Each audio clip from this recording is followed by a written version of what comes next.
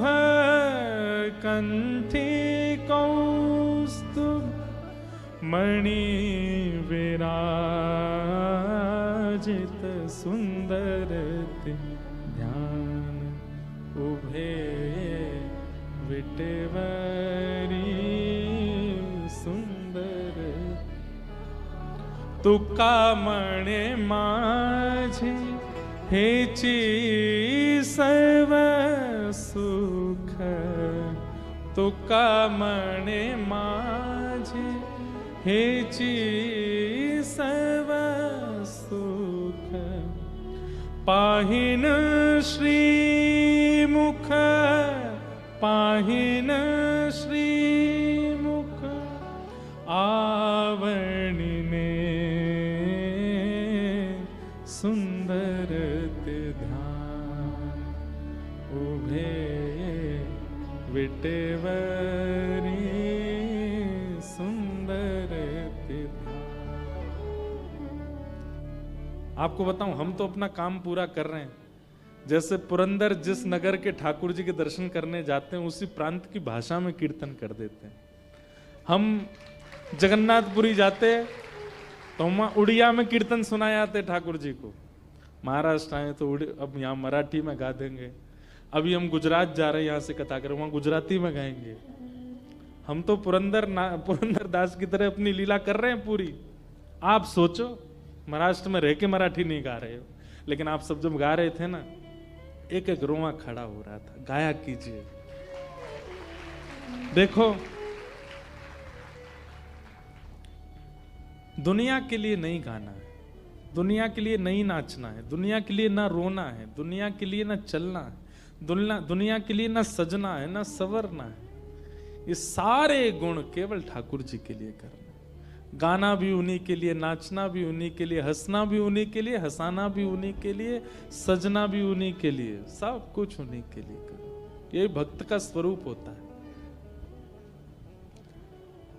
विजयनगर के राजा ने जैसे ही पंडरीनाथ भगवान का दर्शन किया, आहा, वो तो मोहित हो गया।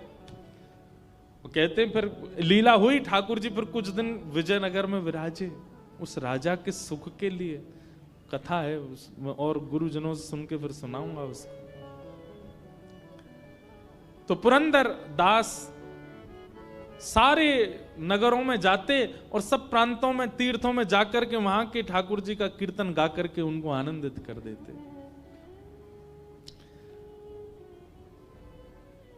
अब ऐसा होने लगा कि पुरंदर दास जैसे ही प्रवेश करते थे मंदिर में, मंदिर में सुगंधी तो रहती ही है, लेकिन पुरंदर दास के आते ही अद्भुत सुगंधी वातावरण इतना सुगंधित हो जाता और श्री ठाकुर जी ऐसे चमकने लग जाते जैसे कोई मणि चमक रही हो।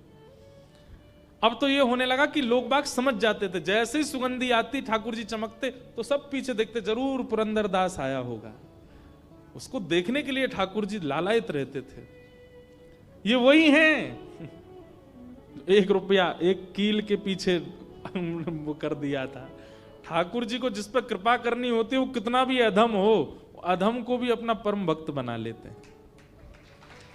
बस कृपा होनी चाहिए। अब इसमें एक बात आएगी तो आप लोग कहीं ये सोचने लग जाओ हम भी कंजूस हो जाएं, हम पे भी हो जाए कृपा। आपने कथा सुन ली, अब नहीं होगा ये काम। नहीं सुनी होती और आप कंजूस स्वाभाविक होते तो कुछ होता भी। अब सुनकर के अगर दोष उत्पन्न करने जाओगे तो मार और पड़ेगी ठाकुर जी से, नहीं होगी कृपा। तो कहीं इससे आप प्रेरित मत हो जाना कि पुरंदर दास पर भी तो कितनी कृपा। दूसरी बात, पुरंदर दास भले कंजूस था पर उनकी धर्म पत्नी, वो तो भक्त थी ना, उसकी कृपा से उसको ठाकुर जी मिल गए। भाई देखो, पाणी ग्रहण संस्कार ब्याह होता है ना, वो पत्नी का नाम पाप पत्नी नहीं है, भोग पत्नी नहीं, उसका नाम ही है धर्म पत्नी। वो जो भी धर्म करेगी अगर चाहेगी तो आपका कल्याण होगा उससे। इसलिए भैया रोज हाथ जोड़ा करो इनके आगे, थोड़ा बहुत हमको भी दे देना अपना पुण्य। वैसे पत्नियां अपने लिए करती नहीं है, वो करती अपने पति बच्चों के लिए, वो अपने लिए करती कहां है। दुनिया में जितने भी पुरुष सर्वश्रेष्ठ हो रहे हैं वो सब अपनी पत्नी की कृपा से ही हो रहे हैं। और इसका प्रमाण लक्ष्मी जी इन्हीं की कृपा से ये इतने पूज रहे हैं पूरी दुनिया में। पत्नी का बहुत बड़ा रोल होता है पति को कुछ बनाने में। तो अब पुरंदर दास की बड़ी ख्याति हो गई पूरे पंढरपुर में। या तो भीड़ पंडरीनाथ जी के दर्शन करने को होती है या पुरंदर के दर्शन करने को होती है। लोग उनका कीर्तन सुनने जाते थे, बैठते थे। वैष्णव को चाहिए अगर बहुत मान सम्मान प्रतिष्ठा मिलने लग जाए तो प्रतिष्ठा देने वाले को रोक तो नहीं सकते, पर हाथ जोड़ करके उसी समय नेत्र बंद करके ध्यान करे कि हे नाथ मैं इस लायक नहीं हूं, ये सब आपकी कृपा है, ये आपका ही है। ठाकुर जी बोले अब थोड़ी सी और परीक्षा ली जाए पुरंदर दास की। पहले तो इसको हमने अत्यंत कंजूस से अपना दास बना लिया, अब ये दास बन गया है, अब इसका मन कैसा, इसकी थोड़ी परीक्षा ली जाए। तो पंढरपुर में एक नृत्यांगना थी, एक नृत्य करने वाली, बहुत अच्छा नृत्य करती थी वो। उसका नृत्य देखने के लिए बड़े बड़े दूर से लोग और कुछ मनचले लोग ही जाते हैं देखने के लिए। लेकिन वो थी तो नृत्यांगना, अपना जीवन यापन करने के लिए नृत्य करती थी, पर श्री पंडरीनाथ भगवान से बहुत प्रेम करती थी, भक्त थी। लेकिन मजबूरी में उसको ऐसा करना पड़ता था क्योंकि घर चलाना है। ऐसी थी कि उसके मन में ये भावना आती थी, वो जब लोगों को सामने देखती थी और जब उसकी वाहवाही करते थे ना लोग, हा क्या नाचती हो तुम, क्या बढ़िया, लोग उस पर धन लुटाते थे, तो वो उस समय नेत्र बंद करके सोचती कभी पंडरीनाथ मेरे सामने ऐसे बैठे हों और मैं उनको नृत्य करके रिझाऊं, उनके सामने नाचूं, कभी मेरे नाथ मेरे नृत्य देखने के लिए आवे। और वो रोज पंढरपुर जाती, पंडरीनाथ विठल भगवान का दर्शन करके उनसे यही प्रार्थना की कि कभी आप मेरा नृत्य देखने आओ। वैसे है वो पवित्र नृत्य तो नहीं है, लेकिन नाथ मेरा भाव बहुत पवित्र है, कभी मेरे नृत्य में आप पधारो। तो पंडरीनाथ के पास में बहुत लंबा निमंत्रण था, बहुत दिनों से निमंत्रण था। ठाकुर जी बोले भाई ये रोज हमको निमंत्रण देके जाती है, एक दिन चलें इसके नृत्य में, थोड़ा देख के आवे। ठाकुर जी बोले ऐसे गए तो हो गया काम, क्या करें। तो बैठे बैठे ठाकुर जी बोले ओहो इस नृत्यांगना का निमंत्रण है बहुत दिनों से और पुरंदर दास की हमको परीक्षा भी लेनी है। तो ठाकुर जी ने पुरंदर दास का ही रूप धारण किया और पुरंदर दास का रूप धारण करके उस नृत्यांगना का नृत्य देखने गए ठाकुर जी। महाराज जैसे ही पुरंदर दास का उस सभा में प्रवेश हुआ, सब हक्का बक्का रह गए और सबके मुंह पे आता, अरे ये पुरंदर दास यहां। औरों की तो चले क्या, वो नृत्यांगना भी रुक गई, पुरंदर दास है नृत्य देखने। आए तो जो खा पी रहे थे लोग वो सब सतर्क हो गए, सब सम्मान करते थे उनका, थोड़े दूर खड़े हो गए, सब हाथ जोड़ करके सबने मुंह पोंछा, अपने हाथ वाथ धो लिए, भैया पुरंदरदास आए, कुछ कहने आए होंगे। नृत्यांगना भी रुक गई एक कोने में जाकर के, बोलो ये क्यों आए, कुछ समाचार देने आए, कुछ कहने आए, उपदेश करने आए हैं, कीर्तन सुनाने क्यों आए हैं। पुरंदरदास बोले कहाँ बैठते हैं लोग, अच्छा इनमें बैठते हैं। तुरंत एक मसनद ली, उस पर ऐसे हाँ नाचो, तुम नाचती क्यों नहीं, हम तुम्हारा नृत्य देखने आए। और वहां सब लोग राम राम राम राम, सुबह भक्ति करता है, मंदिर में जाके करताल बजाता है, मंजीरा पीटता है, बता नृत्य देखने आया। लेकिन वो नृत्यांगना जो थी ना, उसके नेत्र सजल हो गए। बोले हरि तो नहीं आए लेकिन हरिजन आए हैं, ये जरूर मेरे पंडरीनाथ ने भेजे होंगे। एक बात कहें भैया, हरि यदि प्रसन्न हो गए तो हरि प्रसन्न हो तो वैकुंठ देत। हरि अगर प्रसन्न होंगे तो वैकुंठ देंगे, लेकिन हरिजन यदि प्रसन्न हो गए तो वो तो हरि को ही दे देंगे आपको। इसलिए हरि प्रसन्न हो इसकी ज्यादा इच्छा मत रखो, हरिजन प्रसन्न हो, हरि के भक्त प्रसन्न हो। नृत्यांगना तो नेत्र सजल हो गए उसके, और वो नृत्य करने लगी, और ये भावना करने लगी कि ये हरिजन नहीं, साक्षात मेरे विट्ठल आए हैं आज मेरा नृत्य देखने। वो स्वयं तो नहीं आएंगे, इसलिए पुरंदरदास को भेज दिया है। भावना बहुत ऊंची चीज है बंधुओं, आज इसी भाव से कथा का प्रारंभ किया, तो भावना करना प्रारंभ कीजिए। और नृत्यांगना ने ऐसा नृत्य किया, बहुत सुव्यवस्थित किया, उसमें कुछ किसी भी प्रकार का ओछापन नहीं था नृत्य में, बहुत अच्छा नृत्य किया। और नृत्य करके जब नृत्य में द्रुत गति उसने पकड़ी, पुरंदरदास तो ताली बजाने लगे, पुरंदरदास भी नृत्य करने लगे। अब संग वाले कहे राम राम राम, ये तो क्या जमाना आ गया, कलयुग, घोर कलयुग आ गया है। लोग बाग तो चिढ़ने वाले तो सबके होते हैं भाई, किसी जिसका सम्मान बहुत होता है ना, जिसके बहुत प्रेम करने वाले होते हैं, उससे प्रेम करने वालों से ज्यादा चिढ़ने वाले होते हैं। अब तो वही सब जो पहले से वहां बैठे थे वो दौड़ दौड़ करके गए और नगर के लोगों को निमंत्रण, आओ आओ आओ दिखाएं, तुमको दिखाएं, देखो वहां नृत्यांगना का नृत्य देखने कौन आया। और वहां लोग पहले तो अरे नहीं ऐसी जगह हम नहीं जाएंगे, अरे तुम नहीं जाओगे, तुम जिसका सत्संग सुनते हो वो पुरंदरदास बैठा है वहां पे, चलो देखो। सब जाकर के देखें पुरंदरदास को, तो अरे राम ये बैठे यहां पर नृत्य देख रहे हैं। पूरे नगर में हवा की तरह बात फैल गई। कथा के बड़े बड़े पोस्टर लगा दो तो भी आदमी 8:30 के बाद ही आएगा। और कहीं ऐसे कृत्य चलते हों, कहीं तमाशा चल रहा हो, कहीं पर उल्टे सीधे कृत्य चल रहे हों, बिना निमंत्रण के लोग पहुंच जाते हैं, बिना पोस्टर के लोग पहुंच जाते हैं। जगह नहीं बचती महाराज, तिल नहीं रखा जाएगा वहां पे, अड़मड़ के लोग पहुंचते हैं। और बुरा नहीं मानिएगा, माताओं की संख्या सत्संग में ज्यादा, भाइयों की संख्या ऐसी जगह पे ज्यादा होती है, सबसे ज्यादा वहीं पहुंचेंगे। दुर्भाग्य। एक पद मुझे याद तो आ रहा है पर अभी नहीं गाऊंगा, थोड़ी देर में सुनाता हूं। कबीरदास जी का पद मुझे याद दिला देना, कबीरदास जी का पद गाना है, गाऊंगा। तो सब लोग देखने लगे। पुरंदरदास जी बोले वाह वाह वाह वाह, आनंद आ गया, क्या नृत्य किया तुमने, मैं कुछ देना चाहता हूं, कुछ है नहीं मेरे पास, क्या करूं। तो अपना सोने का कड़ूला उतार करके और उसको दे दिया, लो तुम्हारा, और दे करके चले गए। लोग बाग क्या कहें, अरे राम कितना गलत हुआ। लेकिन वो कड़ूला पुरंदरदास का नहीं था, श्री विट्ठल भगवान का था।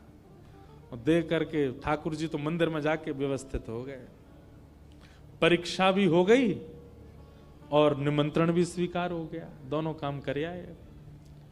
ठाकुर जी के चक्कर में पड़ मत जाना, किसी दिन बहुत खेलते हैं, इन जैसा खेल कोई नहीं खेलेगा। प्रार्थना तो करना कि एक बार तो खेल के दिखाओ ठाकुर जी कैसे, ऐसा खेलेंगे महाराज। विराट कोहली वगैरह एक तरफ, ठाकुर जी की बैटिंग के आगे सब पीछे हैं, ऐसा खेलते हैं। अब स्वयं जाकर के रुक्मणी जी से बोले आहा अब बढ़िया नींद आएगी हमको। क्यों? बोले बहुत दिन से बुला रही थी, उसके यहाँ भी हुआ है, वो पुरंदर दास के हमको मन की स्थिति पहचाननी है, वो काम भी कर आए। रुक्मणी जी बोले ऐसा क्या किया? बोले रोहन दो, सूर्योदय होते ही पता चलेगा। दूसरे दिन सूर्योदय हुआ। अब क्या था कि लोग बाग बातें तो बना रहे थे पुरंदर दास की, लेकिन कोई कहीं बड़ी जगह से उछले तो इस पर थोड़ा रोष दिखाया जाए। उस समय फोन तो होते नहीं थे, किसी ने वीडियो बना के वायरल कर दी हो। अब सब आंखों से देखी जिनकी थी वो थी। सब प्रतीक्षा कर रहे हैं बात। आज पुरंदर दास जी अपने घर से निकले, जो प्रणाम करने वाले थे वो भी कह रहे थे पुरंदर दास बोले भाई रामकृष्ण हरि। तो पुरंदर दास बोले ऐसा क्या हो गया भाई, आज ये रामकृष्ण हरि भी नहीं बोल रहा कोई हमसे। लेकिन किसी ने कोई एक्शन नहीं लिया, सब बस उनको नजरअंदाज कर रहे थे। पुरंदर दास बोले होगी कोई बात।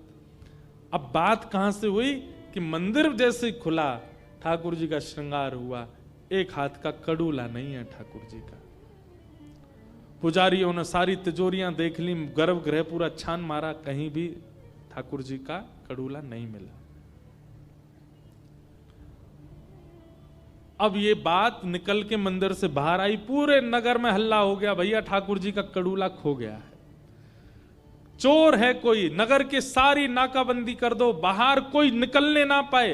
अगर चोर कहीं भाग गया होगा तो बाहर ढूंढेंगे, अगर अभी भी नगर में तो कहीं भागने ना पाए और सबकी तलाशी ली जाए। कड़ूला चोरी होने की खबर जैसे ही लोगों तक पहुंची तो जो लोग रात में नृत्य में थे वो सब मंदिर पहुंच गए। वैसे कभी मंदिर नहीं जाते थे, आज पहुंच गए। नहा धोकर के तिलक लगा के बाल वाल काट के बोले ठाकुर जी का कड़ूला खोया। बोले हाँ। उसमें 2 शेर बने थे। बोले हाँ। उसमें कुछ ऐसा? बोले हाँ। अरे ये तो कल रात में पुरंदर दास पहन के घूम रहा था। बोले पुरंदर दास वो तो परम भक्त है भगवान। अरे भक्त, गली गली के आदमी से पूछ लो कैसा भक्त है वो, हमने अपनी आंखों से देखा कल उसको। पुजारियों के मन में विश्वास तो नहीं आ रहा था कि ऐसा कुछ होगा, पर जब हर एक व्यक्ति से पूछा गया तो सब ने कहा, बोले कि हमने अपनी आंखों से देखा, कल रात में वो वहां थे और वहीं उन्होंने प्रसन्न होकर के नृत्यांगना को वो कड़ूला उतार के दिया। हो सकता है कि वो कड़ूला पंडरीनाथ जी का ही हो, और नहीं तो आप वो नृत्यांगना के घर की तलाशी ले लो। सब लोगों ने जाकर के जब नृत्यांगना से उसको पकड़ा और उसको पूरे घर की तलाशी ली, कड़ूला मिल गया।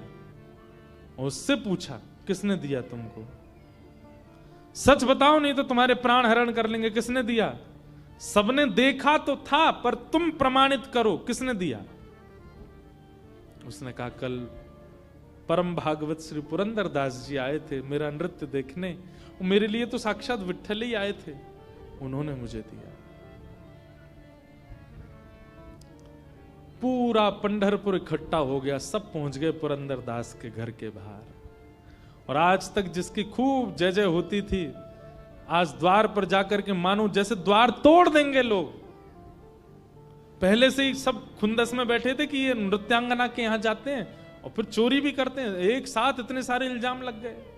पुरंदर दास निकल करके आए तो किसी ने भी कुछ पूछा नहीं, उनके गलेवान पकड़ा और खींच करके ले गए। बोले ढोंगी पाखंडी नाटक करता है ठाकुर जी के आगे, तेरे पूर्व के किस्से सुने हमने, तू कितना बड़ा कंजूस था, और तू यहां आकर के अपने उन पुराने उन भावों को धोने के लिए यहां पर आकर के बहुत बड़े बड़े कीर्तन करने लग रहा है। और श्री ठाकुर जी के मंदिर के बाहर के एक स्तंभ से उनको बांध दिया, और बांध करके एक एक व्यक्ति आता है और एक एक हाथ देता है।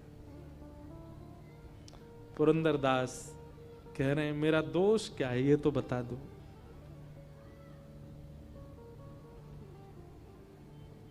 लोग कहते हैं तू दोष पूछता है, तुझे नहीं पता तूने क्या किया, और मारो इसको। वही मनचले व्यक्ति जो रात को वहां नृत्यांगना के यहां जाते थे, वे सब आज लाइन में खड़े हैं पुरंदर दास के मारने के लिए।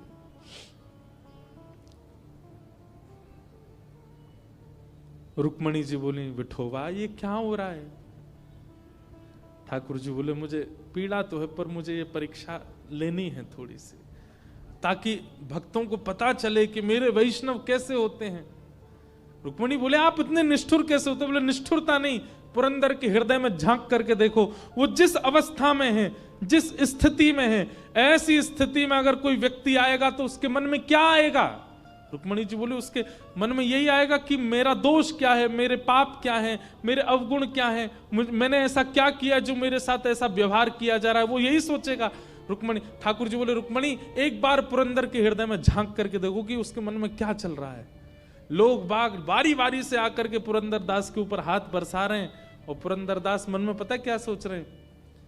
मेरा क्या अपराध था? ओ, ठाकुर जी ने मुझे तीर्थ यात्रा पर भेजा था ना, जरूर मैं तीर्थों में गया था, तो वहां मेरे से हो सकता है कुछ अपराध भोजन का हो गया होगा, किसी वहां के वैष्णव को मैंने पीड़ा दे दी होगी, किसी से ऊंची आवाज में बोल गया होऊंगा, या मैंने किसी प्रकार का कोई अपराध तीर्थों में किया होगा। भाई शास्त्र कहते हैं,